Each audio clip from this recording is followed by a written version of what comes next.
신방의 문풍지가 겨울바람에 위태롭게 떨리고 있었으나 방 안을 감도는 긴장감은 그보다 훨씬 더 차갑고 날카로웠다. 타닥거리는 소리를 내며 타들어가던 촛불만이 두 사람의 그림자를 벽면에 기괴하게 늘어뜨리고 있었다. 홀레복을 입은 연하는 고개를 깊이 숙인 채 무릎 위에 놓인 손을 꽉 쥐고 있었다.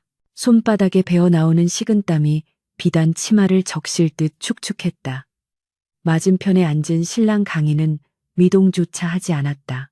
그의 호흡은 지나칠 정도로 고요했고 그 침묵은 갓 시집온 새색시가 기대했던 수줍은 설렘이나 달콤한 속삭임과는 거리가 멀었다. 강인의 손이 천천히 움직여 품속에서 무언가를 꺼내어 연화의 앞 작은 찻상 위에 올려놓았다.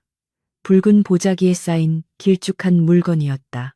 그것이 탁자에 닿으며 낸 둔탁한 소리는 여인들이 꿈꾸는 금은 보화나 영롱한 옥비녀가 내는 맑고 경쾌한 소리가 아니었다. 그것은 마치 오래된 나무 토막이 부딪히는 듯한 건조하고도 투박한 소리였다. 풀어보시오. 강인의 목소리는 낮게 깔려 있었다. 그 목소리에는 거부할 수 없는 위엄과 서리빨 같은 냉기가 서려 있었다.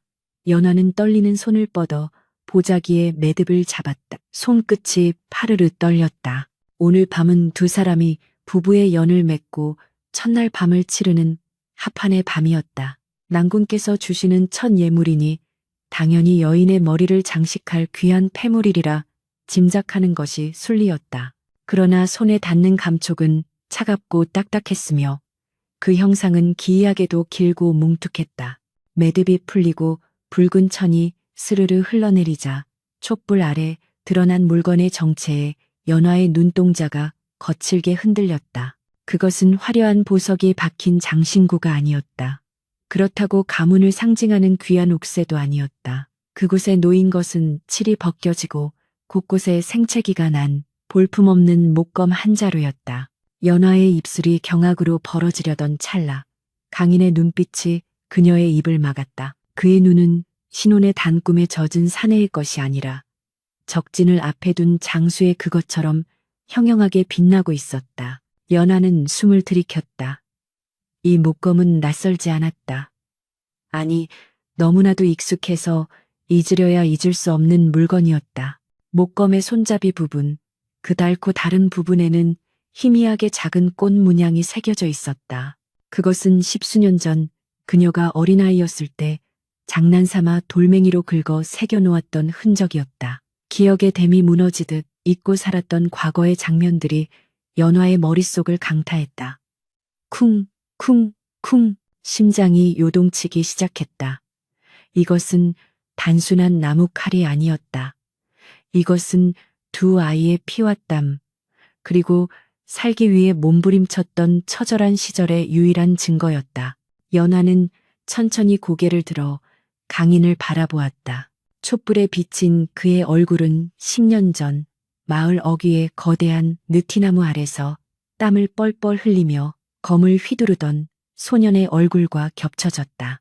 그때도 그는 말이 없었고 묵묵히 검을 휘두르며 자신의 몫을 다하던 아이였다. 하지만 지금 그의 표정은 그때보다 훨씬 더 비장했고 감히 범접할 수 없는 슬픔마저 담고 있었다. 이것을 어찌 아직도 가지고 계십니까? 연하의 목소리가 젖어들었다. 목검을 쥔 그녀의 손이 하얗게 질렸다. 강인은 대답 대신 자리에서 일어나 연화의 곁으로 다가왔다. 그의 그림자가 연화를 완전히 덮쳤다. 그는 조심스럽게 그러나 단호하게 연화의 손등을 덮어쥐었다. 그의 손바닥은 굳은 살이 박혀 거칠기 짝이 없었다. 그것은 붓을 잡는 선비의 손이 아니었다. 수천 번, 아니 수만 번 검을 휘두르고 활시위를 당겨야만 생기는 무인의 손이었다. 비녀를 꽂아주면 그대는 한 지아비의 아내로만 살다 죽을 것이요. 허나 이 목검을 쥐어주면 그대는 나와 함께 생사를 넘나드는 동지가 되어야 하오. 나는 오늘 밤 나의 부인에게 안락한 미래 대신 피냄새 나는 운명을 선물하려 하오. 강인의 말은 비수처럼 연화의 가슴에 박혔다. 그것은 청혼보다 더 무겁고 유언보다 더 간절한 고백이었다. 연화의 기억은 걷잡을 수 없이 과거로 빨려 들어갔다. 그 시절 마을 뒤편 언덕에는 수백 년 된 거대한 느티나무가 있었다. 그 나무 그늘 아래는 연화와 강인 두 아이만의 비밀스러운 수련장이었다. 당시 연화의 아버지는 조정에서 쫓겨나 낙향한 선비였고 강인은 노비의 자식이라 손가락질 받던 아이였다. 신분의 차이가 하늘과 땅 같았으나 두 아이는 살아남아야 한다는 공통된 본능으로 묶여 있었다. 연화의 아버지는 밤마다 몰래 강인을 불러 글과 무예를 가르쳤다. 세상이 어지러우니 스스로를 지킬 힘이 없으면 양반도 노비도 모두 파리 목숨과 같다. 아버지는 늘 그렇게 말씀하시며 어린 연화에게도 목검을 쥐어주셨다. 처음에는 무거워 들지도 못했던 목검이었다. 손바닥이 까지고 물집이 터져 피가 흐를 때마다 울음을 터뜨리기도 했다. 그때마다 묵묵히 자신의 옷자락을 찢어 연화의 손을 감싸주던 것이 바로 강인이었다. 여름날의 두약볕 아래서 두 아이는 땀으로 범벅이 된 채 서로의 목검을 맞부딪혔다. 딱딱딱. 나무가 부딪히는 소리는 그들의 심장 박동 소리와 같았다. 강인은 타고난 장사였다. 그는 한 번 배운 동작을 잊지 않았고 그의 검무는 마치 춤을 추듯 유려하면서도 묵직한 힘이 있었다. 반면 연화는 힘은 부족했으나 낡고고 상대의 허를 찌르는 눈썰미가 있었다. 강인은 대련할 때마다 짐짓 져주곤 했다. 연화가 기뻐하며 웃을 때면 흙투성이가 된 얼굴로 수줍게 따라 웃던 소년이었다. 그러던 어느 날 비극은 예고 없이 찾아왔다. 굉음과 함께 집안에 들이닥친 관군들, 아버지의 비명, 어머니의 오열. 아버지는 연화를 뒷문으로 밀치며 살아라. 어떻게든 살아남아라.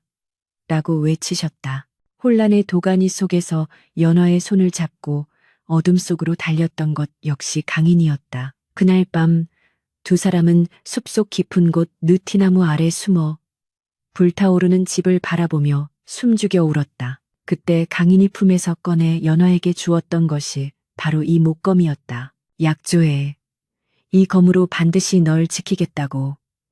그리고 언젠가 힘을 길러 억울하게 돌아가신 대감마님의 원한을 갚겠다고. 소년 강인의 눈빛은 불길보다 더 뜨거웠었다. 하지만 운명은 가혹하여 두 사람은 그날 밤 뿔뿔이 흩어지게 되었다. 연화는 먼 친척 집으로 보내져 이름을 숨기고 살아야 했고 강인의 생사는 알 길이 없었다. 10년이 넘는 세월이 흘러 연화는 몰락한 양반가의 규수로 근근히 살아가고 있었다. 그러던 중 중매쟁이를 통해 혼담이 들어왔다. 상대는 이름 없는 시골 선비라고 했다. 얼굴도 모르는 사내에게 팔려가듯 시집을 오는 날 가마 안에서 연화는 몇 번이고 혀를 깨물고 죽을까 생각했었다. 그러나 신랑의 얼굴을 처음 마주한 순간 그녀는 숨이 나는 듯했다. 훤칠한 키, 깊은 눈매, 그리고 왼쪽 눈썹 위에 희미하게 남은 흉터. 그것은 어린 시절 그녀를 구하다가 생긴 상처였다. 그가 살아있었다. 강인이 살아있었다. 다시 현재로 돌아와 연화는 눈앞에 사내를 뚫어지게 응시했다. 그는 더 이상 노비의 자식이 아니었다. 의젓한 선비의 옷을 입고 있었지만 그 안에 감춰진 야수와 같은 본능은 숨길 수 없었다. 어찌 저를 찾으셨습니까?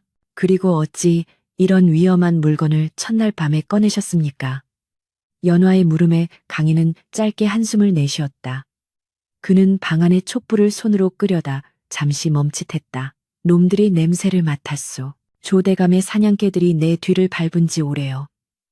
내가 당신을 찾은 것이 아니라 그들이 당신을 미끼로 나를 유인한 것일 수도 있소. 충격적인 말이었다. 이 혼례 자체가 함정일 수도 있다는 말인가. 연화의 등골이 서늘해졌다. 바깥바람 소리가 마치 칼날이 스치는 소리처럼 들려왔다. 강인은 목검을 들어올려 연화의 손에 쥐어주었다.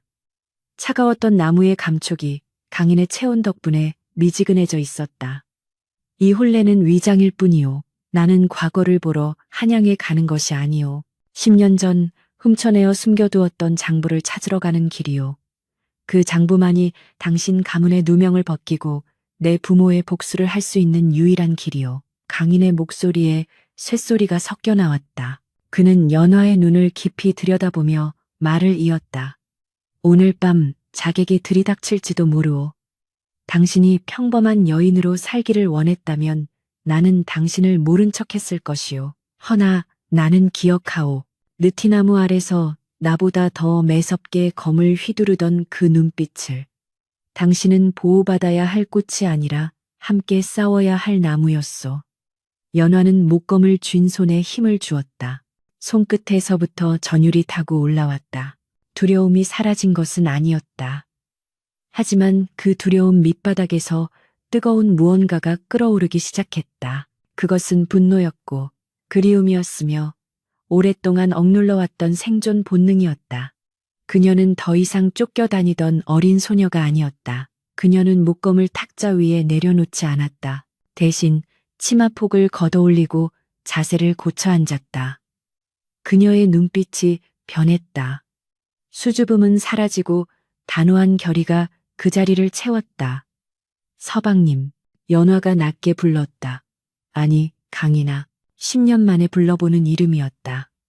강인의 눈동자가 잠시 흔들렸다. 네가 칼을 들면 나는 방패가 될 것이고 네가 길을 잃으면 내가 등불이 될 것이다. 허니 비녀 대신 목검을 준 것을 후회하게 만들지 말거라. 그 순간 문 밖에서 스산한 인기척이 느껴졌다. 마른 낙엽을 밟는 소리. 아주 미세하지만 분명한 살기였다. 강인이 순식간에 촛불을 훅 불어 껐다. 방 안은 칠흑 같은 어둠에 잠겼다. 어둠 속에서 두 사람의 거친 숨소리만이 들려왔다.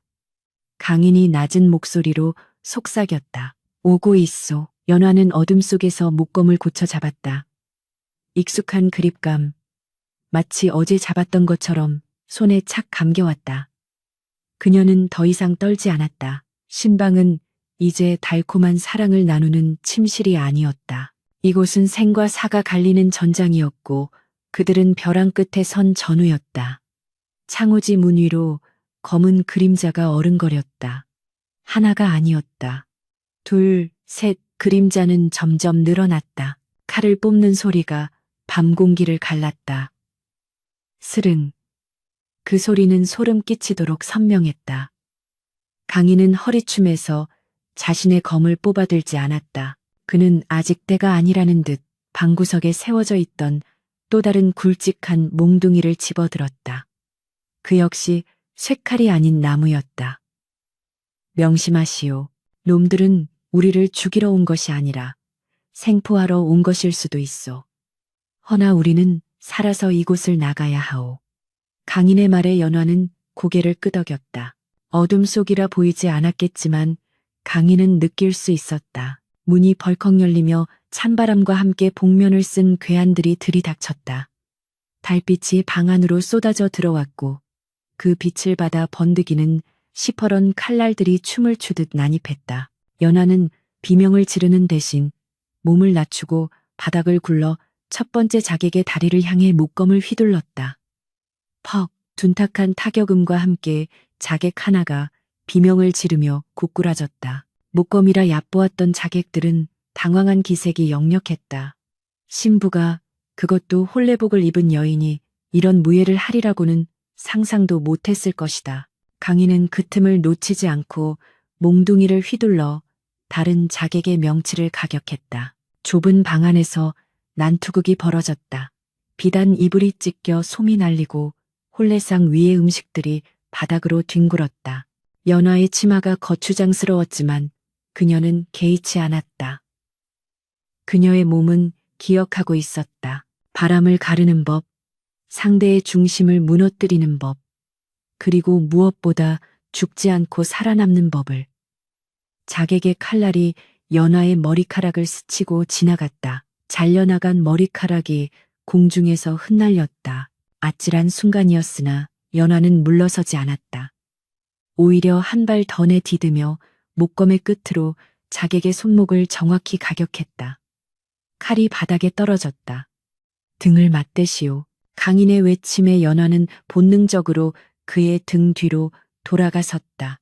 서로의 등을 맞댄 두 사람. 어린 시절 들개떼에 쫓겨 나무 위로 올라갔을 때처럼 그들은 서로의 체온의 의지에 사방을 경계했다.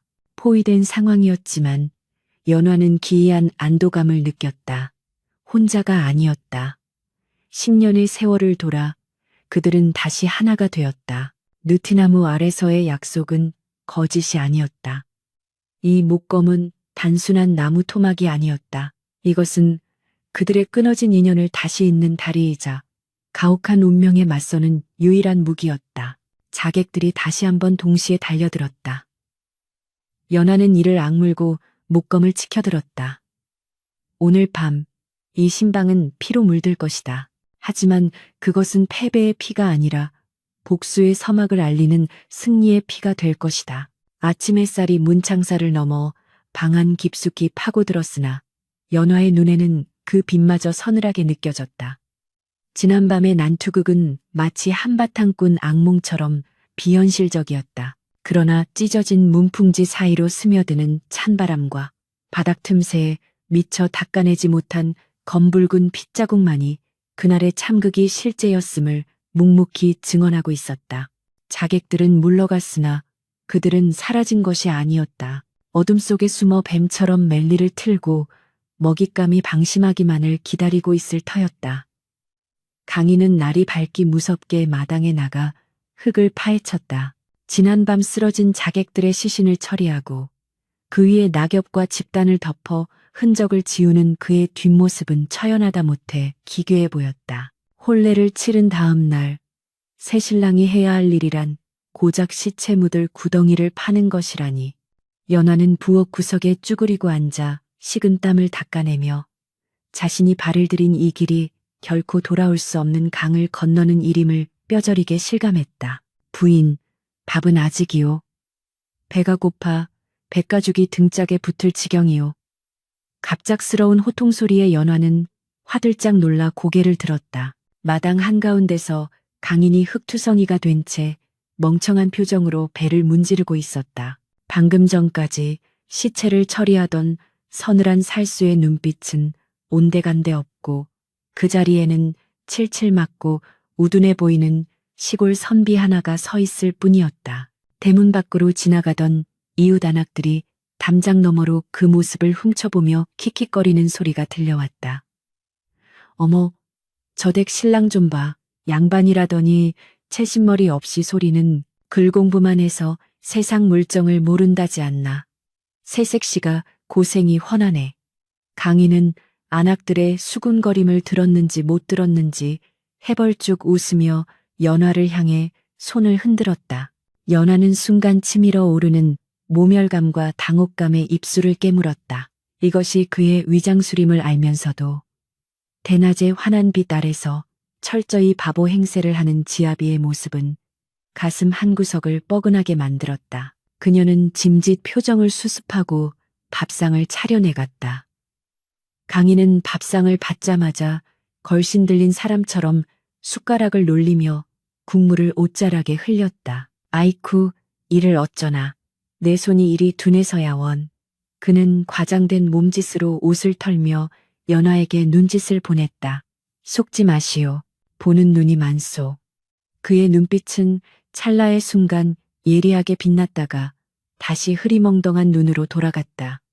연화는 마른 침을 삼켰다. 이 남자는 지금 칼날 위에 집을 짓고 살고 있구나. 겉으로는 평온해 보이는 이 초가 삼간이 실은 언제 무너질지 모르는 사상 누각임을 그는 온몸으로 연기하며 버티고 있는 것이었다. 낮 동안의 시간은 지루하고도 고통스러운 연극의 연속이었다. 강인은 마을 정자에 나가 노인들과 장기를 두며 훈수꾼들에게 면박을 당하기 일쑤였고 틈만 나면 꾸벅꾸벅 졸아 잠보 선비라는 별명까지 얻었다. 연화 역시 평범한 안악처럼 보이기 위해 하루 종일 우물가와 빨래터를 오갔다. 그러나 그녀의 신경은 곤두서 있었다. 빨래 방망이를 두드릴 때마다 그녀는 그것이 목검이라 상상했다. 물동이를 이고 걸을 때마다 그녀는 보법을 연습하듯 발바닥 전체로 지면을 움켜쥐며 걸었다. 이웃들은 그녀를 보며 양반댁 교수치고는 일솜씨가 야무지다며 칭찬했지만 그들이 모르는 것은 그녀의 손에 잡힌 물집이 가사노동 때문이 아니라 밤마다 몰래 휘두르는 목검 때문이라는 사실이었다. 해가 서산으로 넘어가고 사방에 어둠이 깔리면 비로소 두 사람의 진짜 하루가 시작되었다. 문을 걸어 잠그고 창틈을 꼼꼼히 막은 뒤 강인은 벽장 깊숙한 곳에서 그낡은 목검을 꺼냈다. 촛불 하나의 의지에 마주 앉은 두 사람의 그림자가 벽에 길게 드리워졌다. 강인은 소매 속에서 작은 단지 하나를 꺼냈다. 그 안에는 검은 숫가루가 들어있었다. 보시오. 이것은 그냥 나무가 아니오. 강인이 목검의 손잡이 부분을 분리하자 속이 비어있는 공간이 드러나는 것이 아니라 나무의 표면에 아주 미세한 홈들이 촘촘히 새겨져 있음이 보였다. 육안으로는 그저 나무의 결이나 흠집처럼 보였으나 강인이 숫가루를 목검 표면에 문지르고 얇은 종이를 대어 탁본을 뜨자 놀라운 일이 벌어졌다. 종이 위로 깨알 같은 글씨와 기이한 그림들이 떠오른 것이다. 그것은 단순한 무예 비급이 아니었다. 이것은 장부입니까? 연화가 떨리는 목소리로 물었다. 강인이 고개를 끄덕이며 말했다. 그렇소. 조 대감이 매관매직하고 국고를 횡령하여 빼돌린 은닉 재산의 위치, 그리고 그와 결탁한 조정 대신들의 명단이 적힌 비밀 장부요. 10년 전 아버님께서 목숨을 걸고 빼내어 이 목검 안에 새겨 넣으신 것이오. 나는 이것을 해독하기 위해 10년을 떠돌았소. 강인의 목소리는 낮았으나 용암처럼 뜨거웠다.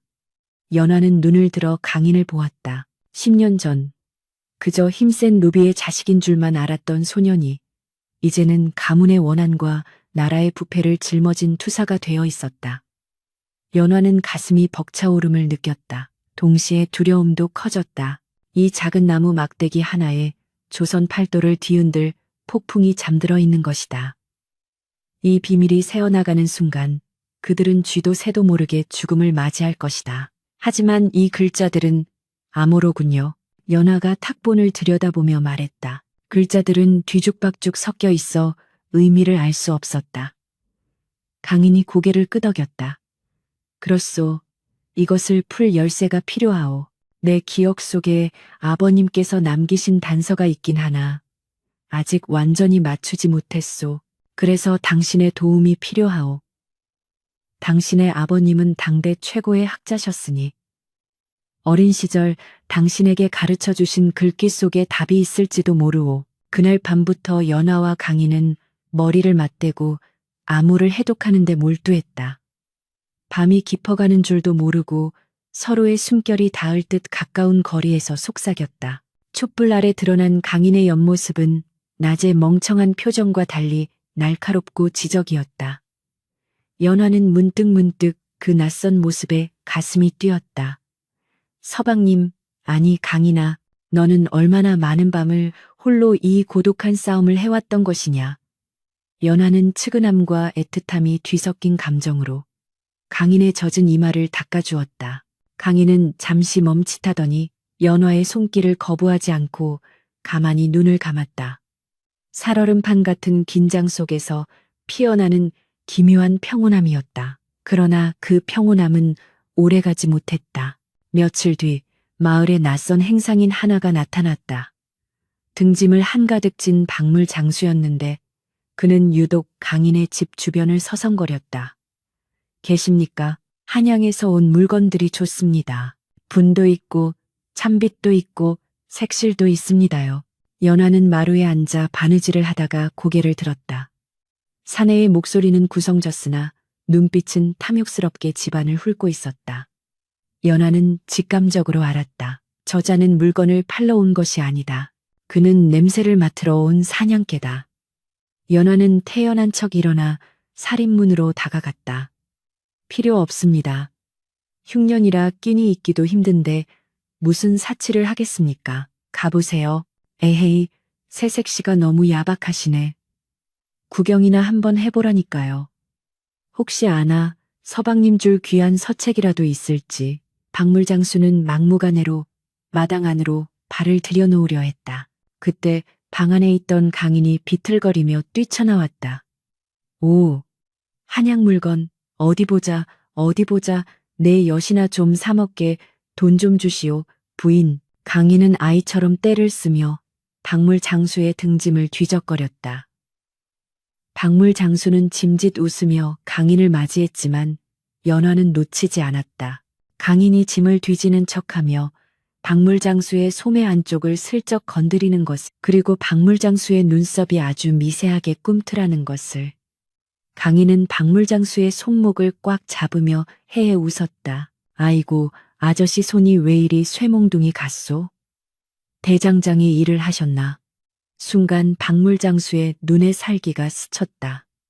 하지만 그는 곧바로 능글맞게 웃어 넘겼다. 등짐지고 팔도강산을 돌아다니다 보면 손이 거북이 등껍질처럼 되는 법 있죠. 선비님 손은 아주 보드랍구려. 강인은 멍청하게 고개를 끄덕이며 물러섰다. 박물장수는 몇 마디 더 농을 던지다가 물건을 팔지 못하고 돌아갔다. 그가 대문 밖으로 사라지자마자 강인의 표정이 차갑게 굳어졌다. 놈들이 포위망을 좁혀오고 있어. 강인이 낮게 읊조렸다. 방금 그자의 소매 속에 비수가 숨겨져 있었소. 그리고 손바닥에 굳은 살은 짐을 져서 생긴 게 아니라 검을 오래 쥐어 생긴 것이요. 그것도 아주 고수의 손이었소. 연화는 등골이 오싹해졌다. 그럼 어찌해야 합니까? 당장 떠나야 합니까? 아니, 지금 움직이면 놈들의 표적이 될 뿐이요. 놈들은 아직 확신이 없는 게요. 내가 진짜 강인인지 아니면 그저 닮은 촌무지렁이인지 시험해 보러 온 것이요. 오늘 밤 놈들이 다시 올 거요. 이번에는 확인하러 오는 게 아니라 목을 베러 올지도 모르오. 강인은 연화의 어깨를 잡았다. 연화야. 그가 다시 이름을 불렀다. 두렵느냐? 연화는 고개를 저었다. 거짓말이 아니었다. 두려움보다는 오기가 생겼다. 아니요. 10년을 기다린 복수입니다. 이대로 도망쳐서 평생 쥐새끼처럼 사느니 싸우다 죽겠습니다. 강인의 입가에 희미한 미소가 번졌다. 그래, 그래야 내 짝이지.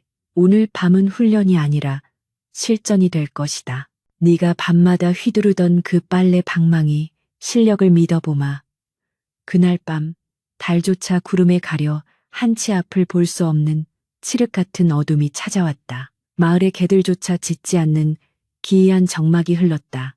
두 사람은 불을 끄고 방 안에 앉아 있었다.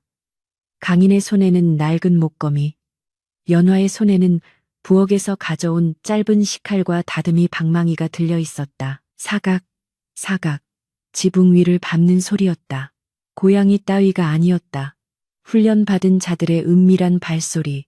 하나, 둘, 셋, 숫자가 많았다. 지난번 낭인들과는 차원이 다른 기척이었다. 준비되었소? 강인이 속삭이자 준비되었습니다.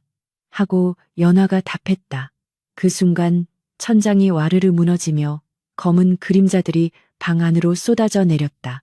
먼지와 파편 속에서 칼날이 번뜩였다. 강인은 자리에 앉은 채로 목검을 위로 찔러 올렸다. 하는 단말마와 함께 천장에서 떨어지던 자객 하나가 나가떨어졌다. 동시에 연화는 몸을 굴려 벽 쪽으로 붙으며 다듬이 방망이를 던졌다. 방망이는 정확히 창문을 뚫고 들어오려던 자객의 안면을 강타했다. 밖으로 나가야 하오. 안은 너무 좁소. 강인이 외치며 앞장서서 문을 박차고 나갔다. 마당은 이미 십수명의 자객들로 둘러싸여 있었다. 그들의 복장은 관군의 것이 아니었으나 움직임은 군대처럼 조직적이었다. 조 대감이 기르는 사병 집단, 흑영대였다. 내 놈이 강인이로구나. 쥐새끼처럼 잘도 숨어 살았군. 자객들의 우두머리로 보이는 자가 시퍼런 언얼도를 겨누며 비릿하게 웃었다. 강인은 목검을 비스듬히 겨누며 더 이상 바보 선비가 아닌 맹수의 눈빛으로 그를 노려보았다. 쥐새끼라.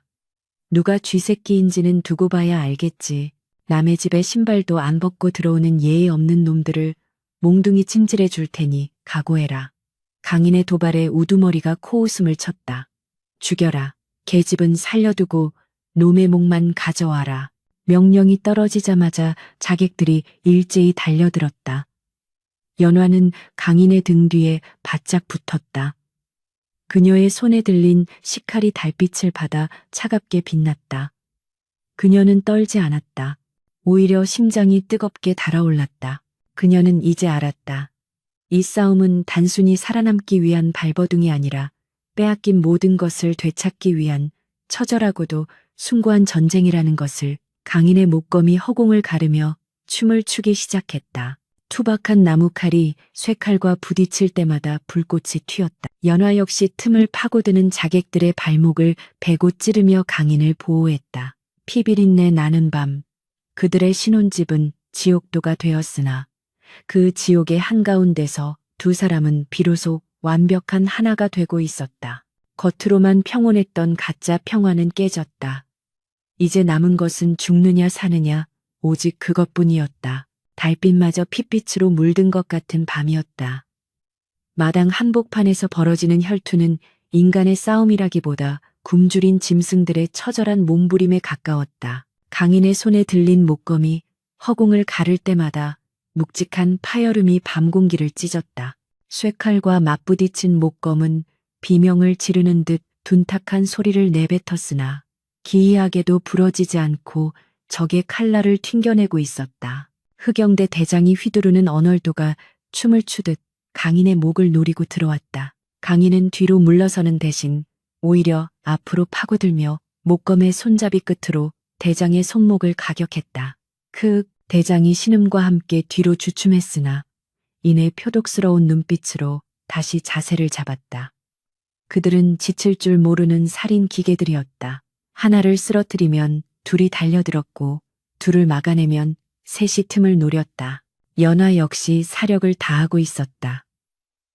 그녀의 하얀 소복 치마는 이미 흙과 피로 얼룩져 엉망이 되어 있었다. 자객 하나가 등 뒤에서 강인을 노리고 칼을 내리꽂으려 할 때 연화는 쥐고 있던 식칼을 던지는 대신 바닥에 굴러다니던 맷돌의 손잡이를 집어던졌다. 퍽 하는 소리와 함께 자객의 뒤통수가 깨졌다. 서방님 뒤쪽, 연화의 비명 같은 외침에 강인이 몸을 빙글 돌려 회전하며 목검을 휘둘렀다.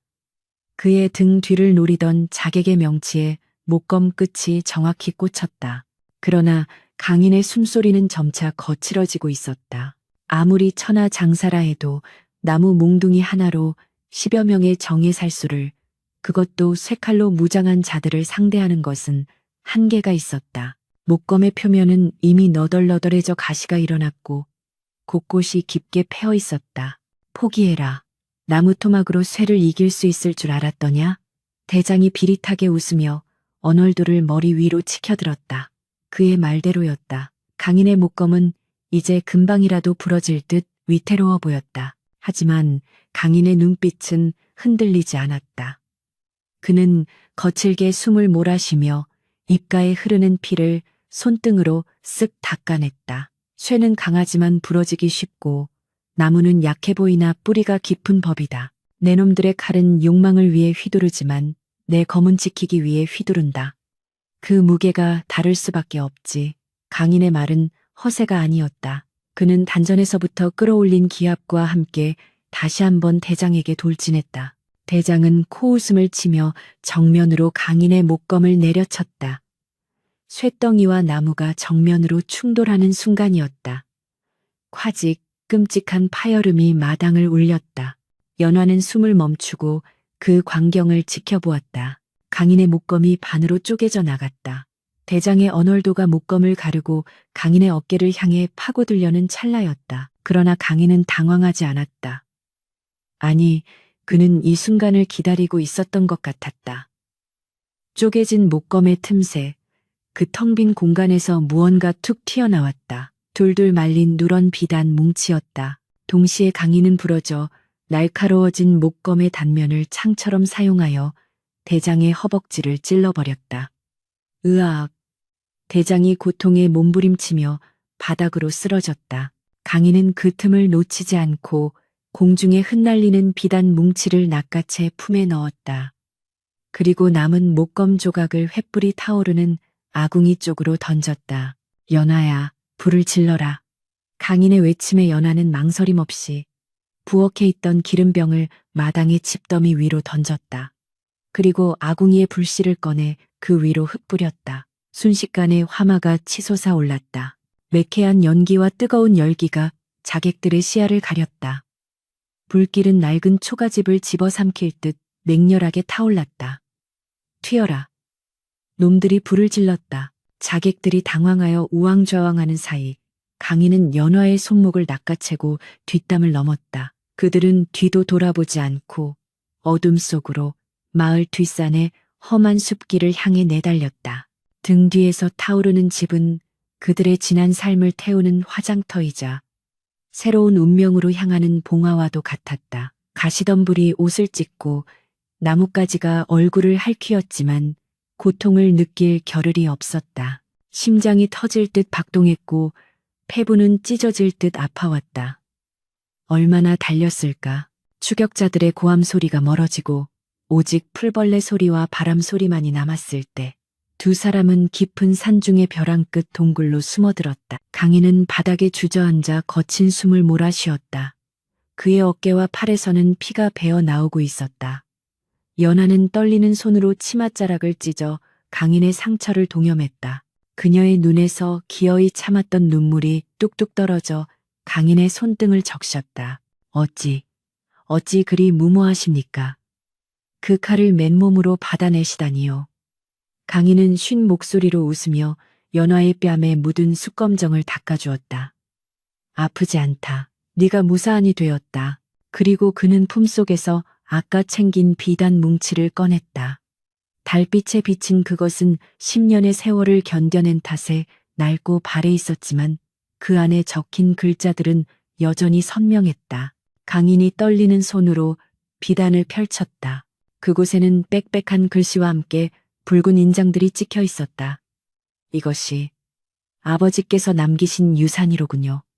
연화가 숨을 죽이며 물었다. 그렇소. 조대감이 명나라 사신들과 주고받은 밀서, 그리고 빼돌린 은괴가 묻힌 장소가 적힌 지도요. 이 얇은 비단 한 장에 우리 가문의 피와 눈물, 그리고 조선에 썩어 문드러진 환부가 고스란히 담겨 있소. 강인의 눈가가 붉어졌다.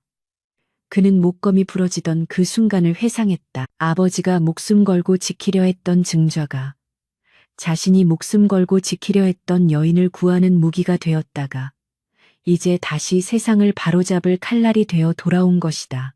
나무는 부러졌으나 그 안에 담긴 뜻은 꺾이지 않았다. 하지만 감상에 젖어 있을 시간은 없었다. 흑영대는 집요한 자들이었다. 날이 밝으면 그들은 사냥개들을 풀어 이 산을 샅샅이 뒤질 것이 분명했다. 산 아래로 내려가는 길은 이미 봉쇄되었을 터였다. 도간에 든 쥐 신세나 다름없었다. 강인은 지도를 바닥에 내려놓고 심각한 표정으로 생각에 잠겼다. 한양으로 가는 길목은 모두 놈들이 지키고 있을 거요. 이 몸으로 정면 돌파는 불가능하오. 게다가 이 증자를 가지고 간들 조정에 있는 놈들이 모두 한 통속이라면 오히려 제 발로 호랑이 굴에 들어가는 꼴이 될 것이요. 절망적인 상황이었다. 그때 지도를 들여다보던 연화의 눈이 반짝였다. 그녀는 지도 귀퉁이에 적힌 작은 글귀를 가리켰다. 금강산 만폭동. 그것은 은닉 재산의 위치를 나타내는 표시였다. 하지만 연화가 주목한 것은 장소가 아니었다. 서방님, 며칠 뒤면 왕실에 행차라 하셨지요? 전하께서 온천행을 위해 이천으로 가신다고 들었습니다. 허나 만약 그 행차가 단순한 요양이 아니라면요. 강인이 의아한 듯 연화를 바라보았다. 연화는 말을 이었다. 아버님께서는 생전에 늘 말씀하셨습니다. 가장 안전한 곳이 가장 위험한 곳이고 적의 심장부가 곧 활로다. 조대감은 우리가 한양으로 가서 형조나 사헌부에 고발하려 할 것이라 생각할 겁니다. 아니면 산속에 숨어 기회를 엿볼 것이라 여기겠지요. 허나 우리가 오히려 그들이 숨겨둔 은닉 재산이 있는 곳으로 간다면 어떻겠습니까? 그곳은 놈들의 본거지나 다름없소. 위험천만한 일이오. 그렇기에 놈들은 우리가 감히 그곳으로 가리라고는 상상도 못할 것입니다. 게다가 이 지도에 따르면 은괴가 숨겨진 곳 근처에 왕실 소유의 사찰이 있습니다. 전하께서 온천행을 마치고 환궁하시는 길에 들를 가능성이 높은 곳이지요. 우리가 놈들의 시선을 한양 쪽으로 돌려놓고 그 틈을 타 그 사찰로 잠입한다면 어쩌면 전하를 직접 뵙고 이 증자를 바칠 수 있을지도 모릅니다. 연하의 목소리는 차분했지만 힘이 있었다. 강인은 놀라운 눈으로 자신의 아내를 바라보았다. 그녀는 더 이상 수동적인 피해자가 아니었다. 그녀는 판을 읽고 계책을 내놓는 뛰어난 지략가였다. 10년 전 느티나무 아래서 상대의 허점을 찌르던 그 영민함이 생사의 갈림길에서 빛을 발하고 있었다. 강인의 가슴 속에서 뜨거운 것이 울컥 치솟았다. 그것은 단순한 사랑을 넘어선 깊은 존경과 전우애였다. 당신의 말이 맞소. 놈들은 우리가 도망치기에 급급할 것이라 여길 테지. 역으로 놈들의 급소를 찌르는 것이요. 강인은 결단을 내렸다. 하지만 그러기 위해서는 미끼가 필요했다. 두 사람은 자신들이 입고 있던 피 묻은 겉옷을 벗어 나뭇가지에 걸어놓고 마치 벼랑 아래로 떨어진 것처럼 흔적을 조작했다.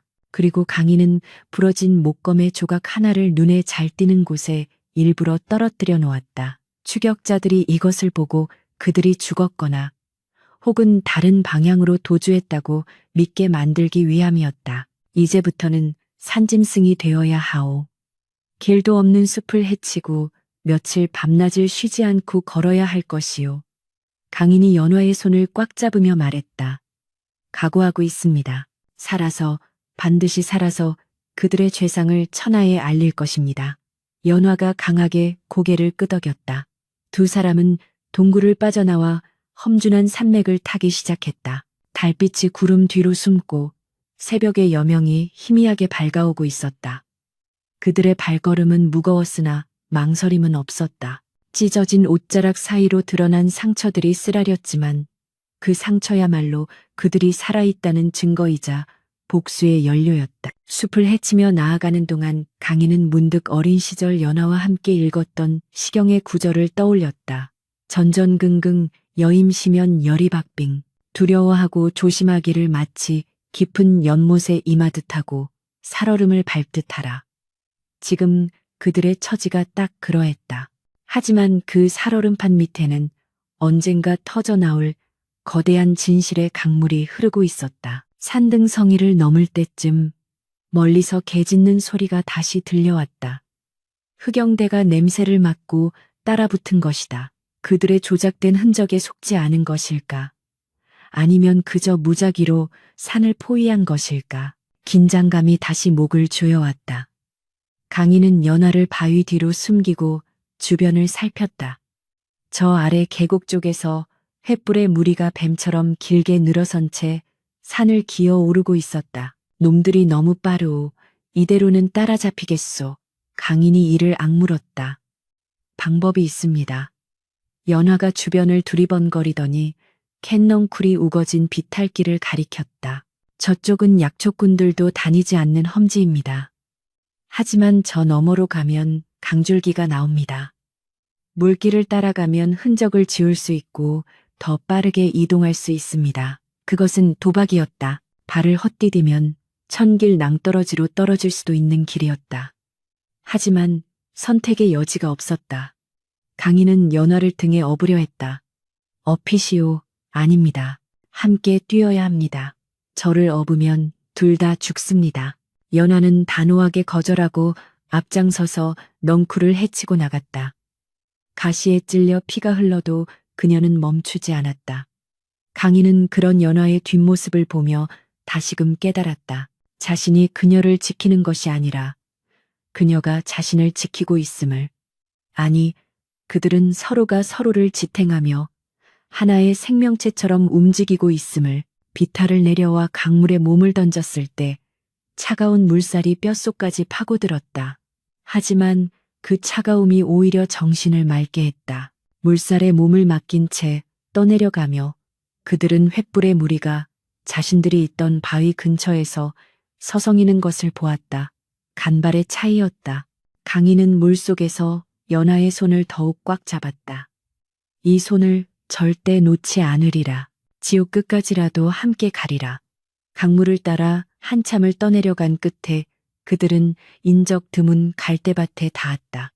온몸이 물에 젖어 무거웠고 한기가 몰려왔다. 하지만 그들의 눈빛만은 형형하게 빛났다. 강인은 품속의 비단을 다시 한번 확인했다. 젖지 않았다. 기름 먹인 가죽으로 한 번 더 싸둔 덕분이었다.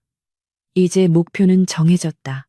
왕의 행차가 머무를 사찰, 법주사 근처의 암자, 그곳이 바로 최후의 결전장이 될 것이다. 강인은 젖은 머리카락을 쓸어 넘기며 하늘을 올려다보았다. 동쪽 하늘이 붉게 물들고 있었다. 그것은 단순한 아침해가 아니었다. 그들의 억울한 세월을 태우고 썩은 권력을 불사를 심판의 태양이었다. 가자. 연화야. 이제 우리가 사냥감이 아니라 사냥꾼이 될 차례다.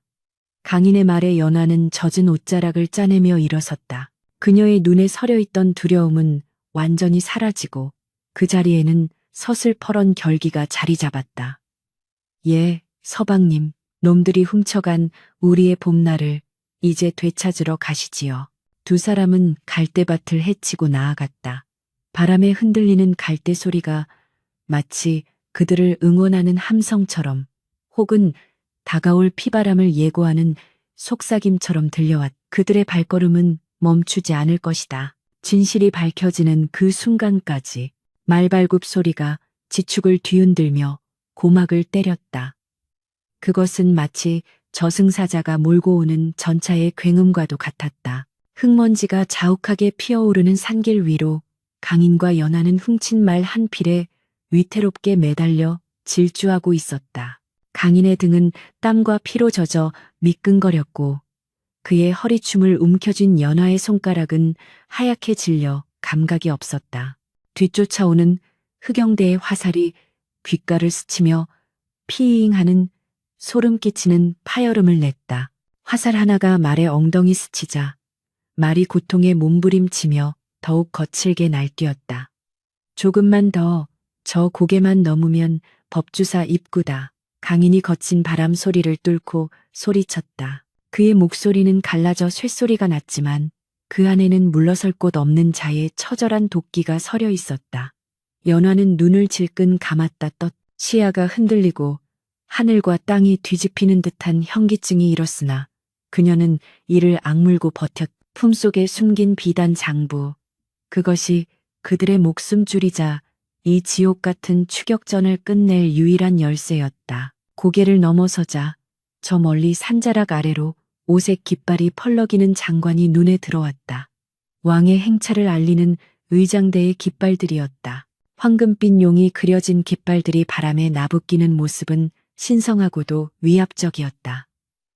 그러나 그 신성한 행렬로 다가가는 길은 죽음의 문턱을 넘는 것보다 더 어려워 보였다. 조 대감이 미리 심어둔 병력들이 길목을 차단하고 있었고 뒤에서는 흑영대가 턱 밑까지 추격해오고 있었다. 앞뒤가 막힌 절체절명의 순간 강인은 말의 고삐를 급격하게 틀었다. 정면 돌파는 불가능하다. 숲을 가로질러 행렬의 측면을 쳐야 한다.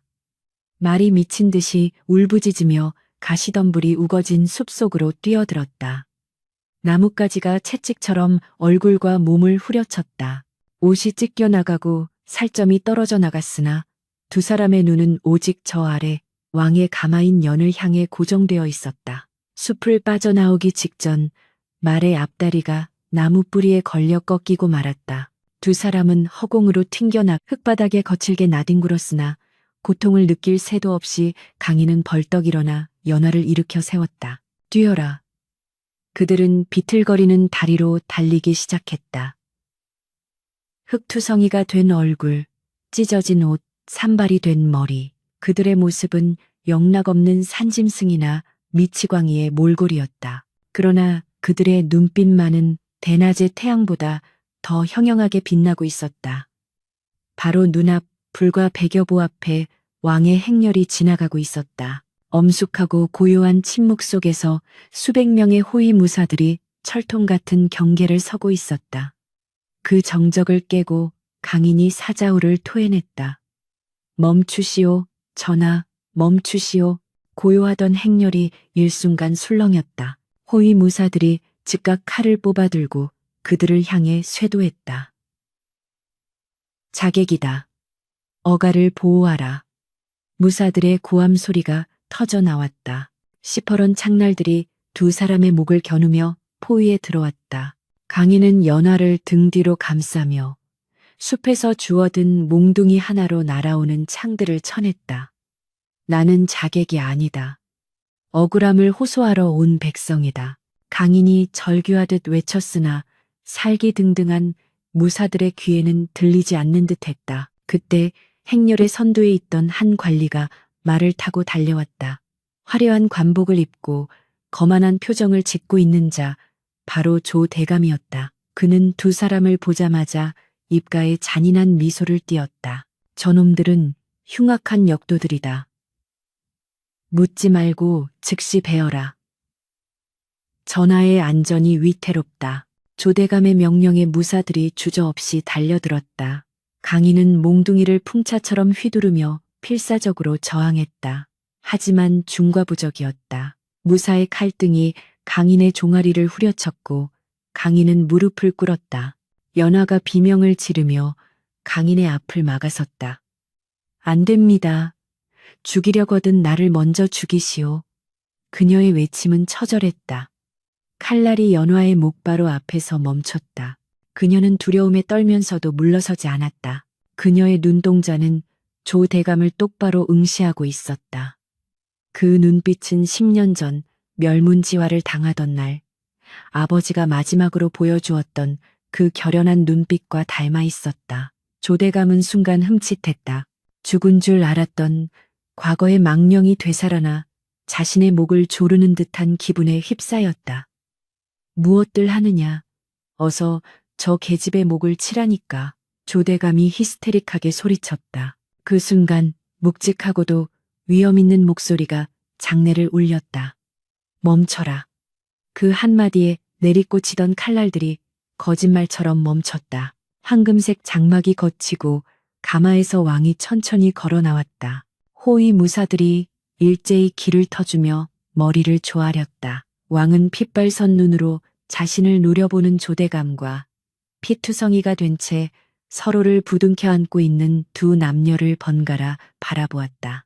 왕의 시선이 강인의 얼굴에 머물렀다. 왼쪽 눈썹 위에 흉터, 그리고 그 강직한 눈매. 왕은 미간을 찌푸리며 기억을 더듬는 듯했다. 과인의 행차를 가로막은 죄는 능지처참에 해당한다. 허나 저들의 눈빛은 살기를 띤 자객의 것이 아니로구나. 말해보라. 너희는 누구이며 무엇이 그리 억울하여 목숨을 걸고 이 무모한 짓을 벌였느냐.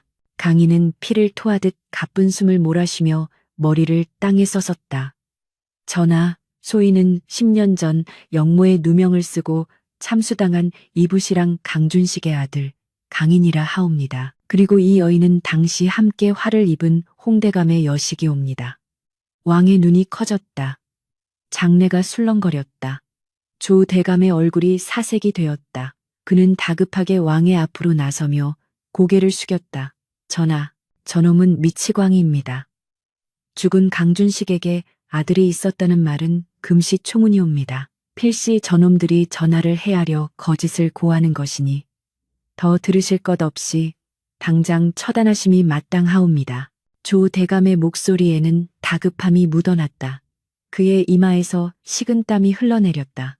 강인은 고개를 들어 조 대감을 노려보았다. 내 이놈 조필연, 네가 하늘이 두렵지도 않느냐. 네가 내 아버지를 모함하고 국고를 횡령하여 빼돌린 것도 모자라. 이제는 전하의 눈과 귀를 가리려 드느냐. 강인의 일갈에 조대감은 짐짓 분노한 척하며 칼을 빼들려 했다.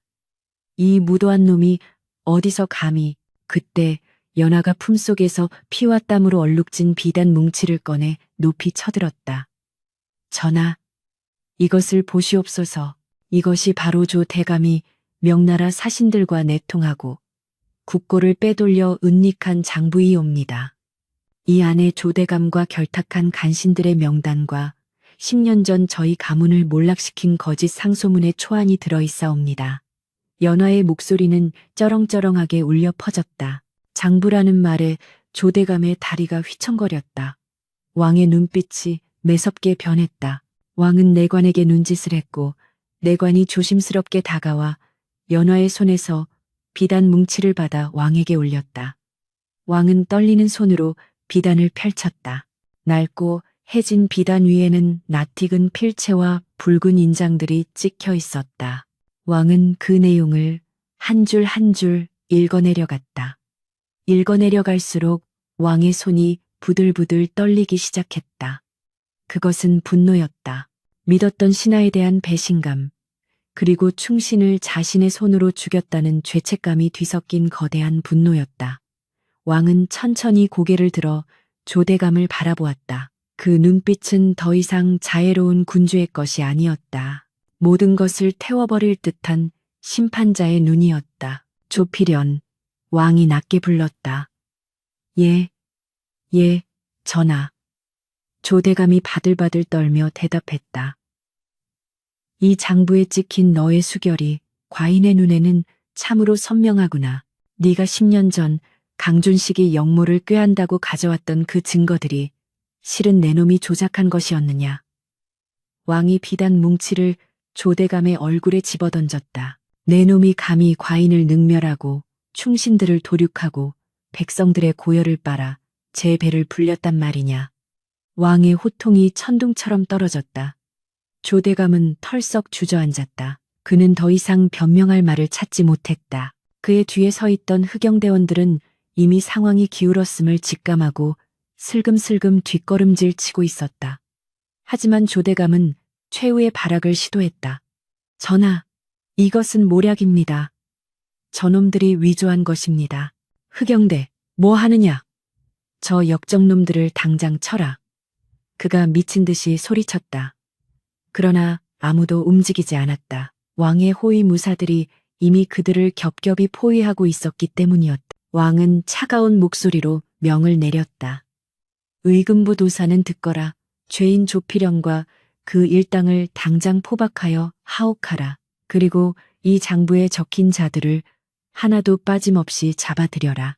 내 친히 국문하여 그 죄를 낱낱이 밝힐 것이다. 전하, 억울하옵니다.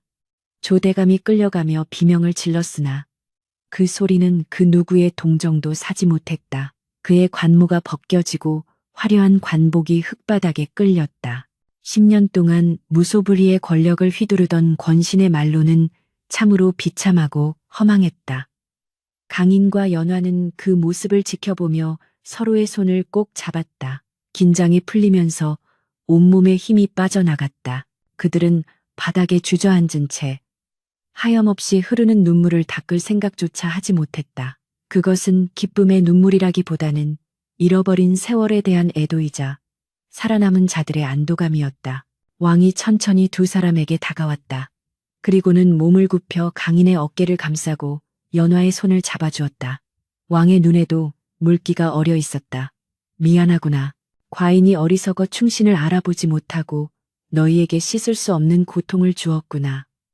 너희가 아니었다면 과인은 평생 눈먼 왕으로 살았을 것이다.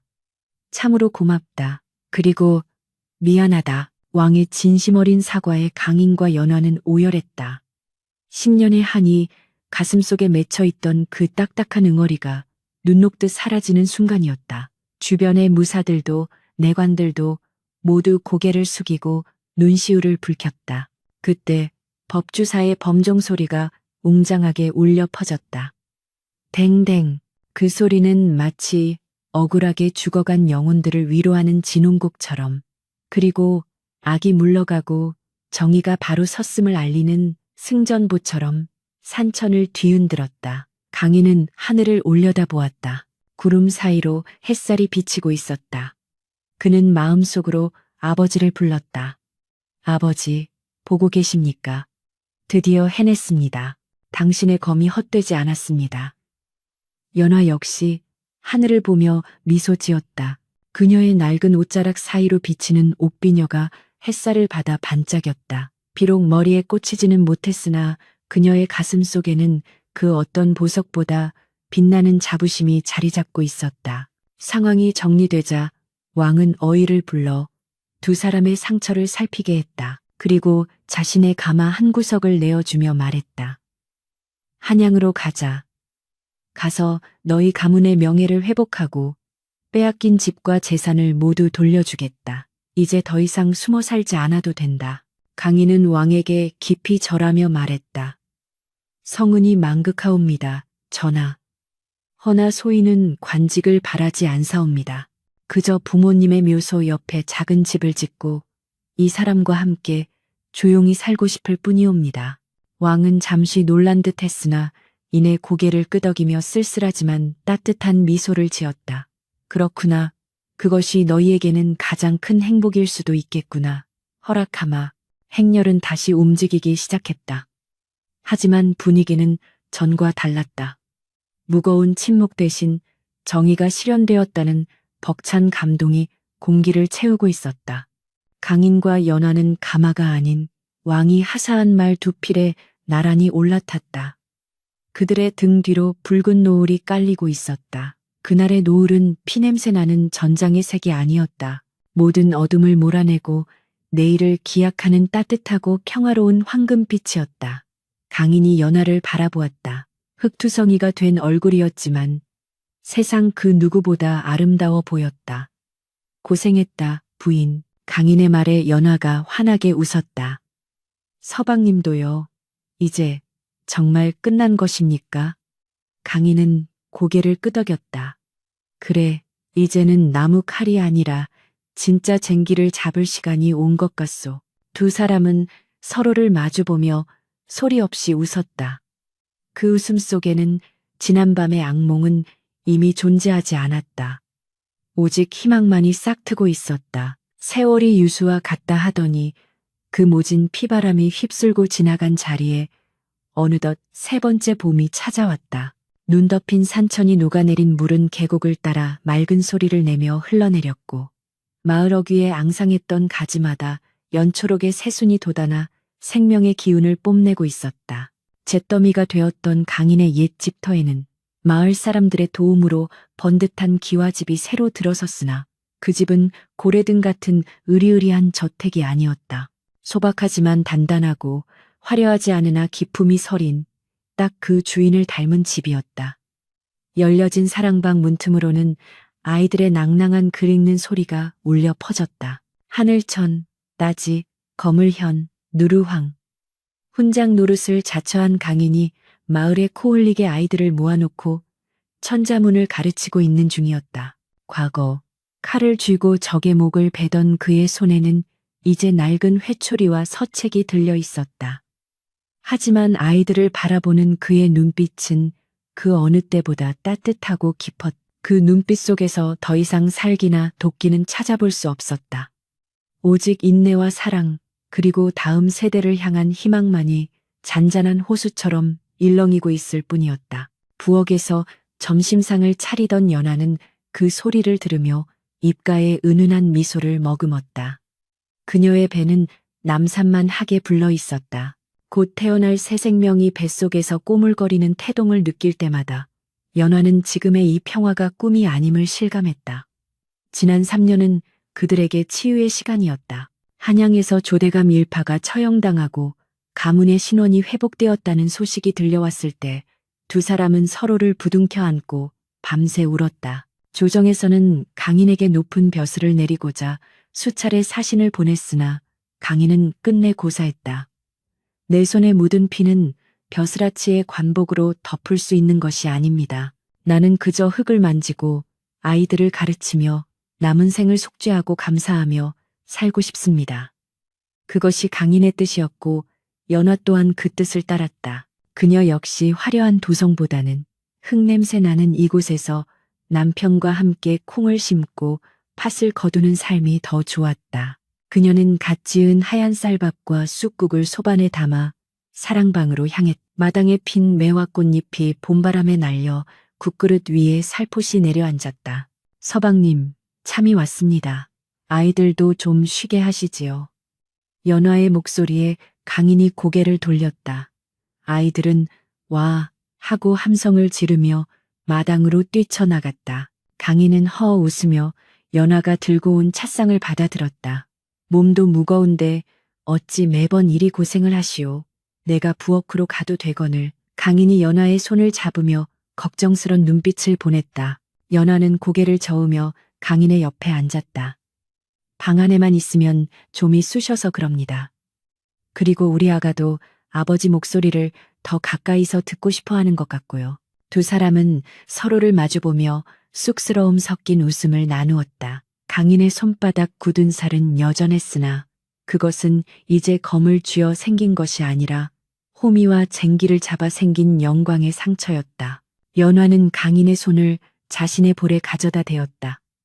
거칠지만 따뜻한 그 감촉이 지난날의 차가웠던 목검의 기억을 완전히 덮어주고 있었다. 오후가 되어 아이들이 모두 집으로 돌아가고 해가 뉘엿뉘엿 서산으로 기울 때쯤이었다. 강인은 방 한 구석에 보자기로 싸두었던 길쭉한 물건을 꺼냈다. 그것은 반쪽이 부러지고 불에 그을린 볼품없는 목검이었다. 3년 전 그날 밤 조 대감의 사병들과 싸우다 부러진 바로 그 검이었다. 강인은 그 조각들을 버리지 않고 고이 간직해오고 있었다. 그는 목검을 어루만지며 잠시 회상에 잠겼다. 이 나무 토막 하나에 그들의 청춘과 분노와 그리고 사랑이 모두 담겨 있었다. 부인, 오늘은 그곳에 가봅시다. 강인의 말에 연화는 단박에 그가 어디를 말하는지 알아차렸다. 두 사람은 채비를 하고 집을 나섰다. 마을 뒤편 완만한 언덕길을 따라 올라가면 그곳에 그들의 시작이 있었고 또한 끝이 있어야 할 장소가 있었다.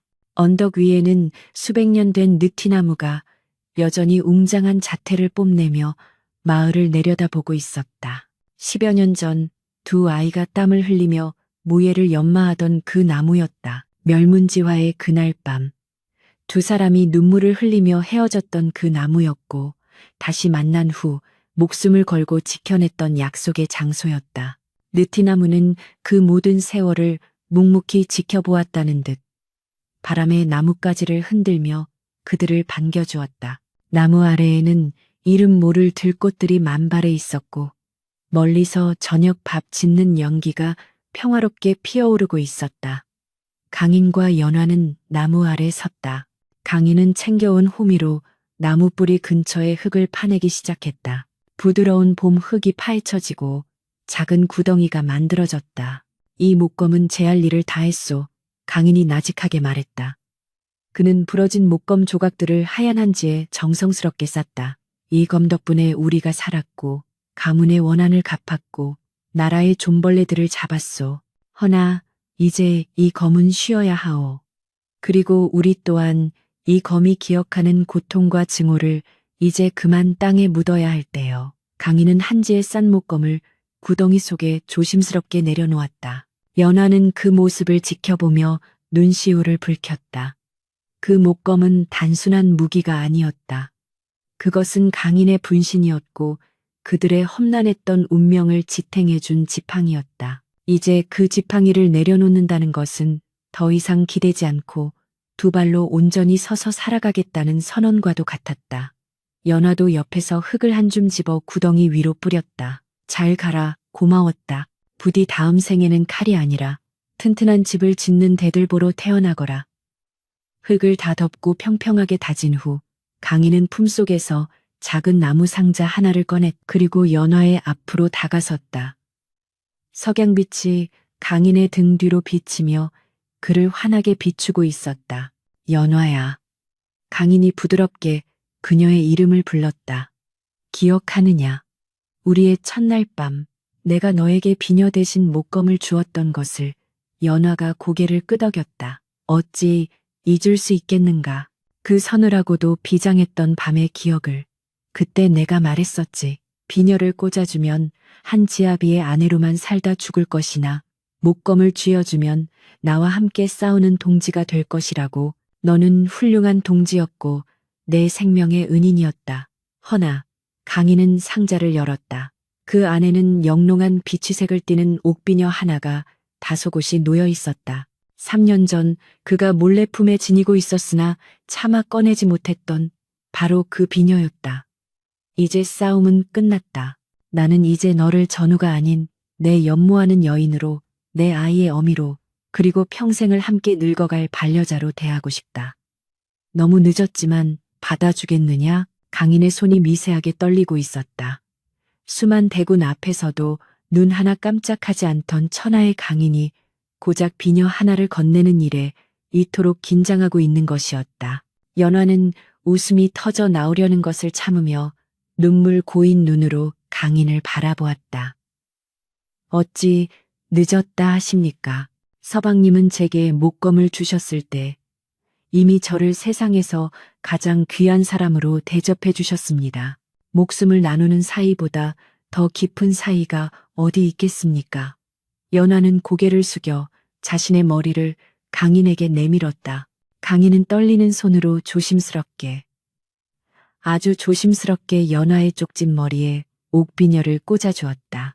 비녀가 제자리를 찾자 연화의 얼굴이 석양빛을 받아 더욱 곱게 빛났다. 강인은 감격에 겨운 듯 잠시 말을 잇지 못하다가 와락 연화를 끌어안았다. 그녀의 푸른 배가 강인의 몸에 닿았다. 그 묵직한 생명의 무게가 강인의 가슴을 벅차오르게 했다. 고맙다. 살아줘서 고맙고 내 곁에 있어줘서 고맙고 이렇게 우리에게 새로운 봄을 선물해줘서 고맙다. 강인의 목소리가 젖어들었다. 연화 역시 강인의 등 뒤로 손을 둘러 그를 꽉 껴안았다. 저도 고맙습니다. 포기하지 않아주셔서, 그 긴 세월 동안 저를 잊지 않아주셔서요. 바람이 불어와 느티나무 잎사귀들이 사라락하고 노래했다. 마치 두 사람의 새로운 시작을 축복하는 팡파르처럼 들렸다. 두 사람은 나무 아래 나란히 앉아 마을을 내려다보았다. 집집마다 밥 짓는 연기가 피어오르고 멀리서 소를 모는 농부의 원앙 소리가 들려왔다. 저 평범하고 지루해 보이는 풍경이 실은 얼마나 치열한 싸움 끝에 얻어낸 기적인지 그들은 알고 있었다. 권력자들은 자신들의 욕망을 위해 백성들의 삶을 장기판의 말처럼 취급하지만 결국 그 판을 뒤집고 세상을 지탱하는 것은 묵묵히 땅을 일구고 가족을 지키는 저 평범한 사람들이라는 것을. 강인이 연화의 손을 꼭 잡으며 말했다. 앞으로도 시련이 없지는 않을 것이요. 비바람이 불고 눈보라가 치는 날도 있겠지. 허나 두렵지 않소. 우리가 함께 등불을 들고 갈 테니까. 연화는 강인의 어깨에 머리를 기대며 대답했다. 예. 목검은 땅에 묻었지만 그 검이 가르쳐준 용기는 우리 가슴 속에 영원히 남아있을 것입니다. 우리 아이에게도 가르쳐 주어야지요. 진정한 힘은 남을 베는 칼끝에서 나오는 것이 아니라 소중한 것을 지키려는 마음에서 나온다는 것을요. 해가 완전히 서산으로 넘어가고 하늘에는 하나둘씩 별이 돋아나기 시작했다. 그 별들은 억울하게 죽어간 조상들의 눈빛인 양, 혹은 앞으로 태어날 아이들의 초롱초롱한 눈망울인 양, 두 사람의 머리 위에서 반짝였다. 밤 공기가 차가워지자 강인은 자신의 도포자락을 넓게 펼쳐 연화를 감쌌다. 갑시다, 부인, 밤이 차오, 우리 집으로 돌아갑시다. 우리 집, 그 단어가 주는 따스함이 가슴 깊이 파고들었다. 두 사람은 서로를 의지하며 언덕길을 내려갔다. 그들의 그림자가 달빛을 받아 길게 하나로 합쳐졌다. 뒤에 남겨진 느티나무 밑 깊은 흙 속에는 부러진 목검이 잠들어 있었다. 그것은 이제 썩어 문드러져 흙으로 돌아갈 것이고 그 양분을 받아 느티나무는 더욱 크고 단단하게 자라날 것이다. 그리고 먼 훗날 누군가 이 나무 아래서 다시 길을 잃고 헤맬 때 나무는 넉넉한 그늘을 드리워 그들을 품어줄 것이다. 강인과 연화가 보여주었던 그 치열하고도 아름다웠던 사랑의 역사처럼 마을로 내려가는 두 사람의 뒷모습은 더 이상 도망자가 아니었다. 그들은 이 땅의 주인이었고 자신의 운명을 스스로 개척한 승리자였다. 멀리서 들려오는 다듬이질 소리가 정겹게 밤의 정적을 채웠다. 본래 첫날 밤 비녀 대신 목검을 받아들었던 여인은 이제 지아비가 꽂아준 옥비녀를 머리에 꽂고 뱃속의 아이와 함께 가장 평범하고도 위대한 행복 속으로 걸어 들어갔다. 그것으로 충분했다. 더할 나위 없는 완벽한 봄밤이었다. 강산이 변하고 세월의 물길이 굽이쳐 흐른 지 어느덧 15년이 지났다. 마을 어귀의 느티나무는 그 뿌리를 더욱 깊고 넓게 뻗어 이제는 어른 5이 팔을 벌려야 겨우 닿을 만큼 웅장한 자태를 뽐내고 있었다. 그 넉넉한 그늘 아래서 아이들의 웃음소리는 끊이지 않았고 강인의 서당은 인근 고을에까지 명성이 자자해 배움을 청하는 학동들의 발길이 문지방을 닳게 했다. 강인은 이제 머리카락 희끗희끗한 중년의 훈장이 되어 있었고 연하는 마을의 대소사를 관장하며 존경받는 안주인으로 자리 잡았다. 겉으로 보기에 그들의 삶은 잔잔한 호수처럼 평온하기 그지없었다. 그러나 호수 깊은 곳에 가라앉은 돌멩이처럼 과거의 기억은 여전히 그들 삶의 저변에 묵직하게 깔려 있었다. 그리고 그 기억을 들추어내는 것은 다름 아닌 그들의 아들 한월이었다. 15살이 된 한월은 강인의 훤칠한 키와 연화의 영민한 눈매를 쏙 빼닮은 준수한 소년이었다. 허나 문제는 그의 성품이 아버지 강인이 바라는 정적인 선비와는 거리가 멀다는 데 있었다. 한월은 공자왈, 맹자왈 하는 글공부보다는 산과 들을 뛰어다니며 찻을 잡고 작대기를 휘두르는 무의 흉내에 더 관심이 많았다. 한월아, 이 녀석 또 어디로 내뺀 것이냐. 서당 마당에서 강인의 호통 소리가 울려 퍼졌다. 대돌 위에는 한월이 벗어둔 집신 한 짝만이 덩그러니 놓여 있었다. 방 안의 학동들이 킥킥거리며 웃음을 참았다. 강인은 회초리를 든 손을 부들부들 떨며 뒷목을 잡았다. 내 저 녀석을 잡아다가 다리를 분지르든지 해야지. 연화가 부엌에서 나오며 빙그레 웃었다. 서방님도 참 누구를 닮았겠습니까? 10수년 전 느티나무 아래서 글공부보다는 목검 휘두르기를 좋아하셨던 분이 누구시더라. 연화의 농담에 강인은 헛기침을 하며 먼 산을 바라보았다. 허음, 나는 그때 생존을 위해 그런 것이고 저 녀석은 그저 천방지축인 게지. 그 시각 한월은 마을 뒷산 느티나무 아래 있었다. 그는 땀을 뻘뻘 흘리며 나무 둥치 주변을 막대기로 파헤치고 있었다. 며칠 전 비가 많이 온 뒤 나무 뿌리 근처에서 기이한 물건의 파편을 발견했기 때문이었다. 썩어서 문드러졌지만 분명 누군가 인위적으로 깎아 만든 나무 조각이었다. 그리고 오늘 그는 흙 속에서 꽤 온전한 형태의 나무 손잡이를 찾아냈다. 비록 세월의 사가 부스러질 듯 했지만 손에 쥐는 순간 기묘한 전율이 흘렀다. 손잡이 끝에 희미하게 새겨진 꽃 문양. 한월은 고개를 갸웃거렸다. 이게 대체 무엇이기에 아버님께서 이토록 깊이 묻어두셨을까? 마을 어른들 사이에서는 아름아름 전해지는 이야기가 있었다. 훈장님이 젊은 시절 왕을 아련하고 역적을 물리친 대단한 무인이었다는 소문이었다. 하지만 한월이 물을 때마다 강인은 다 헛소문이다. 나는 평생 분만 잡은 새님이다 라고 딱 잡아떼곤 했다. 한월은 그게 늘 불만이었다. 남들은 아버지가 영웅이라는데 정작 아버지는 그 사실을 부끄러워하는 것 같았기 때문이었다. 한월은 썩은 목검 손잡이를 품에 안고 비장한 표정으로 일어섰다. 내 기필코 아버지의 진면목을 밝혀내고 말 테다. 나도 아버지처럼 멋진 무관이 되어 도성으로 갈 것이다. 소년의 치기 어린 다짐이 무색하게 마을에는 심상치 않은 먹구름이 몰려오고 있었다. 새로 부임한 현감은 탐욕스럽고 잔인한 위인이었다. 그는 부임하자마자 세금을 배로 올리고 마을의 장정들을 강제로 동원해 자신의 사냥터 별장을 짓게 했다. 마을 사람들의 원성이 하늘을 찔렀으나 서슬퍼런 관군의 칼날 앞에 누구 하나 나서지 못했다. 그러던 어느 날 사건이 터졌다. 현감의 아들이자 거만한 한량인 박도령이 졸개들을 이끌고 마을 장터에 나타나 행패를 부린 것이다. 박도령은 나물 파는 할머니의 좌판을 발로 차 엎어버리고 이를 말리는 한월의 친구 돌석이를 채찍으로 후려쳤다. 이 천한 것들이 감히 누구 앞을 가로막아. 내 아버지가 누군지 아느냐. 박도령이 채찍을 다시 휘두르려는 순간 누군가 그 채찍 끝을 낚아챘다. 한월이었다. 그는 분노로 이글거리는 눈으로 박도령을 노려보았다. 사과하시오. 아무리 현감의 자제라 해도 백성에게 이리 함부로 할 수는 없소. 한월의 당돌한 외침에 장터가 술렁거렸다. 박도령은 기가 막히다는 듯 헛웃음을 쳤다. 이 조물의 기가 미쳤나. 내 놈은 뭐냐? 나는 강 훈장님의 아들 강한월이다. 강 훈장? 아, 그 시골 샌님? 호호, 샌님 아들이라더니 제법 눈빛이 살아있구나. 어디 그 건방진 주둥이를 언제까지 놀릴 수 있나 보자.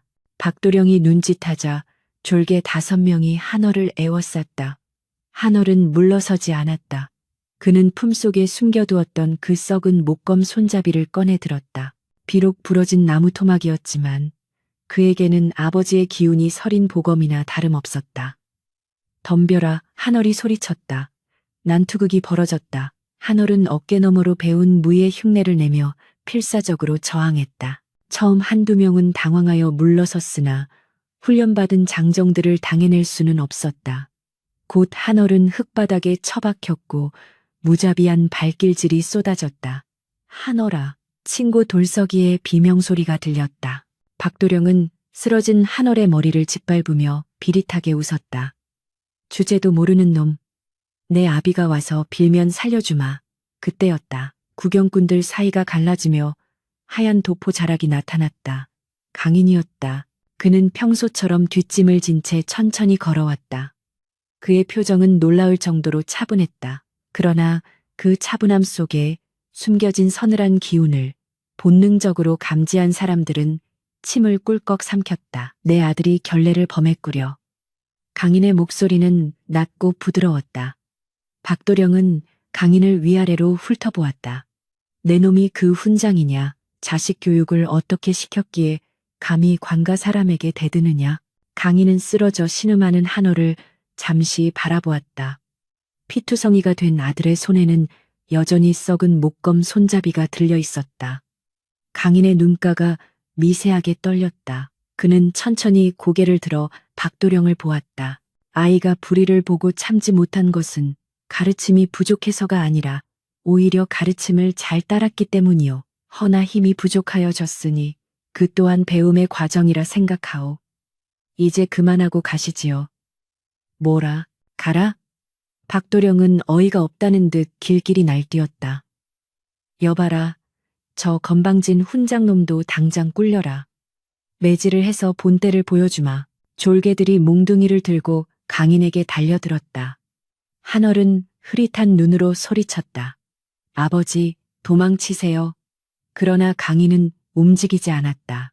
졸개의 몽둥이가 강인의 어깨를 향해 내리꽂히는 순간 강인은 아주 가볍게 몸을 틀었다. 몽둥이가 허공을 갈랐다. 강인은 그 반동을 이용해 올솜의 자락으로 졸개의 손목을 툭 쳤다. 억 하는 소리와 함께 몽둥이가 바닥에 떨어졌다. 그것은 시작에 불과했다. 달려드는 4명의 장정들을 상대로 강인은 손 하나 까딱하지 않고 오직 발놀림과 옷자락의 흐름만으로 그들의 중심을 무너뜨렸다. 마치 흐르는 물에 낙엽이 휩쓸리듯 졸개들은 제풀에 넘어져 뒹굴었다. 춤을 추는 듯 유려하고 바람처럼 보이지 않는 움직임이었다. 그것은 힘으로 찍어 누르는 폭력이 아니라 상대의 힘을 역이용하여 제압하는 고수의 경지였다. 순식간에 상황이 정리되자 장터에는 정적만이 감돌았다. 박도령은 입을 벌린 채 멍하니 서 있었다. 강인은 흐트러진 옷매무새를 가다듬고 박도령에게 한 걸음 다가갔다.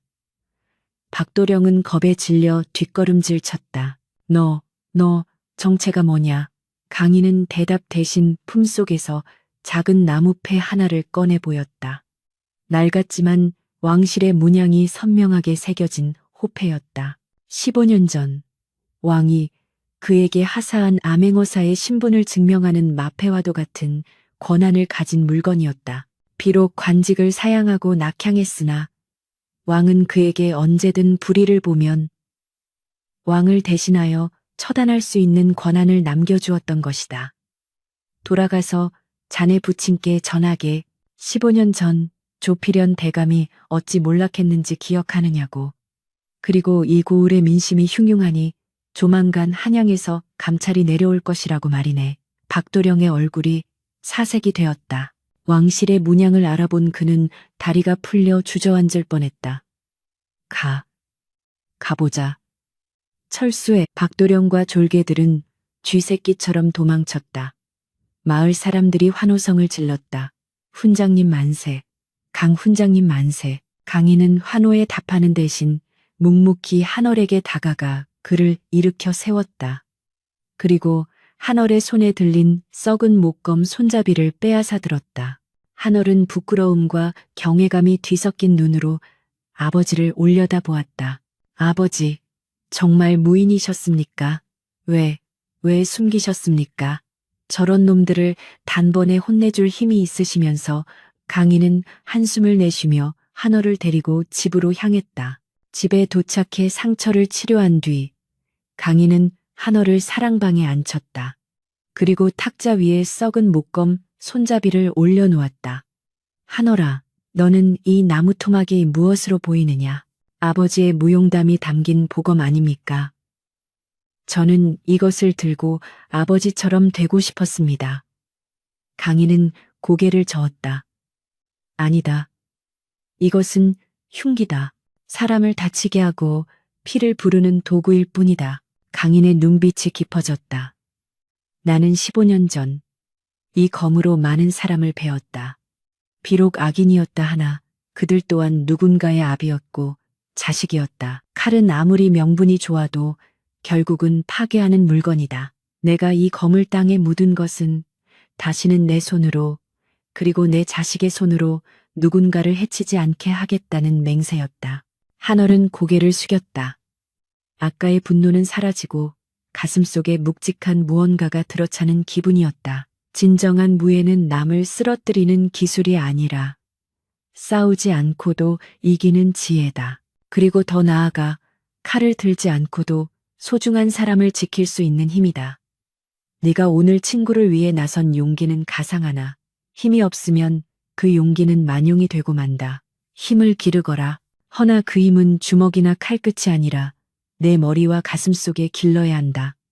강인은 서책 하나를 꺼내 한월에게 건넸다. 병법서가 아닌 목민심서였다. 백성을 다스리고 굽어 살피는 마음, 그것이 천하 제일의 검법보다 강하다.